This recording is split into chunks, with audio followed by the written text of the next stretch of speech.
sia-sia belaka. Kufranun nikmat luqman wa suhbatul ahmad syukur. Orang yang tidak mau mensyukuri nikmat dari Allah Subhanahu wa taala berarti itu menandakan dirinya itu sudah hina. Sekali lagi, orang yang tidak mau mensyukuri nikmat setelah Allah berikan itu sebetulnya dia telah melakukan perbuatan yang hina. Juga bersahabat atau menemani orang-orang yang selalu menempatkan sesuatu yang bukan tempatnya, dia menafsirkan bahwa itu perbuatan yang jelek, yang buruk, maka dia termasuk orang yang buruk. Di sini Rasulullah Shallallahu Alaihi Wasallam sudah mengingatkan, diriwayatkan dari Imam Tabrani bahwasanya kita dianjurkan untuk menjauhi bersahabat dengan orang-orang yang seperti ini. Janganlah engkau bersahabat dengan orang yang bodoh, orang yang kotor, orang yang tidak mau menempatkan sesuatu yang bukan pada tempatnya. Isril ahmad, isril al-ahmad.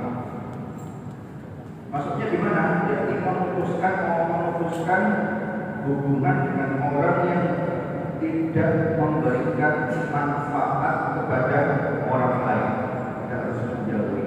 Kita harus jangan sekali-kali bersahabat atau menemani orang yang tidak memberikan manfaat kepada orang lain. Tidak bersahabat dengan orang yang bertingkah laku jelek. Karena orang yang tingkah lakunya jelek itu bisa mempengaruhi orang lain untuk berbuat jelek pula. Maka Rasulullah mengajarkan untuk menghindari berteman dengan orang-orang tersebut. Bapak Ibu rahimahullah, Imam At-Tirmidzi meriwayatkan bahwasanya dari Ibnu Umar bahwasanya Rasulullah Shallallahu Alaihi Wasallam bersabda, khoslatani maka fihi kataballahu syakiran shakiran.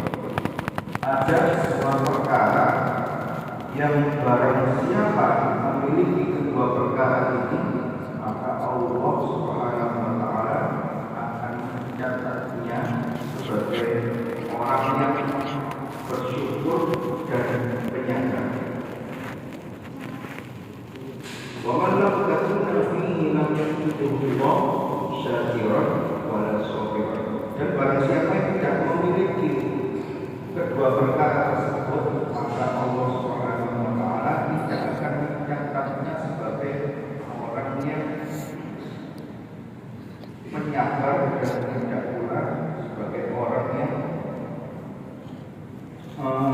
bersyukur.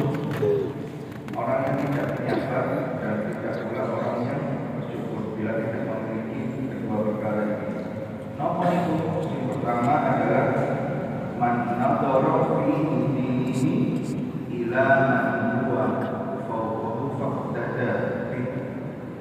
Yang pertama adalah orang yang dalam urusan agamanya melihat kepada orang yang lebih tinggi daripadanya, lalu dia mengikutinya.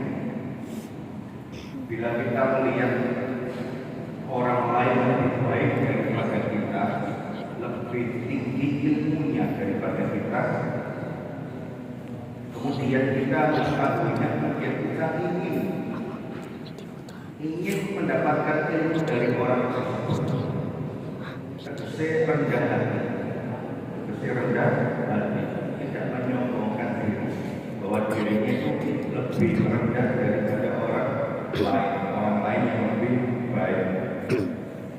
Kemudian kita mengikutinya, sedangkan dalam urusan dunianya dia melihat orang lain lebih rendah daripadanya. Melihat urusan dunianya, dia melihat kepada orang yang lebih rendah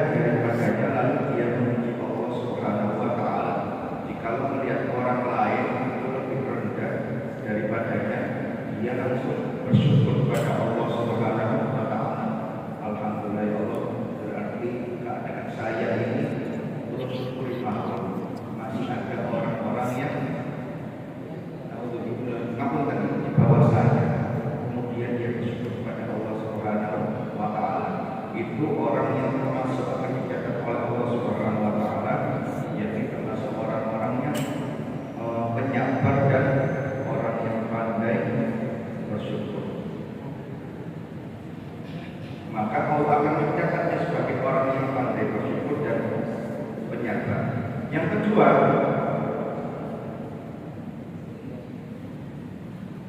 orang yang dalam urusan agamanya melihat kepada orang lain itu lebih rendah, sedangkan dalam urusan dunianya melihat kepada orang lain itu lebih tinggi.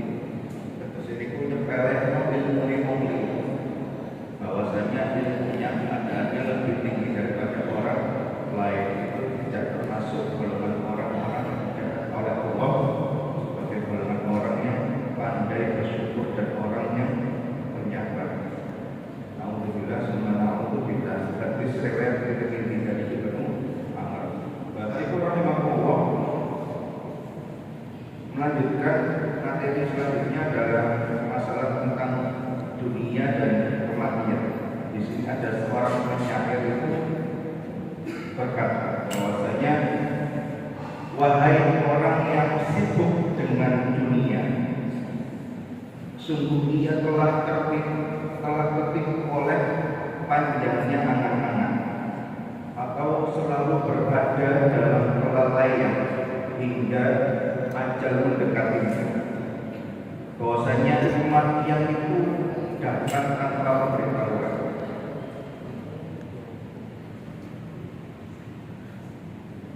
Balasan amal perbuatan menanti di alam kubur maut ya'ti baghtah wal qabru sundukul amal.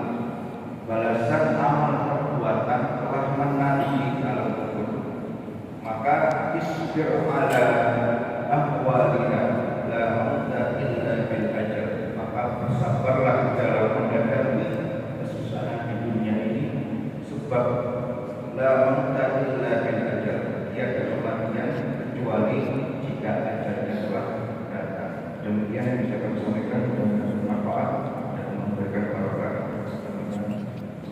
Yang baik.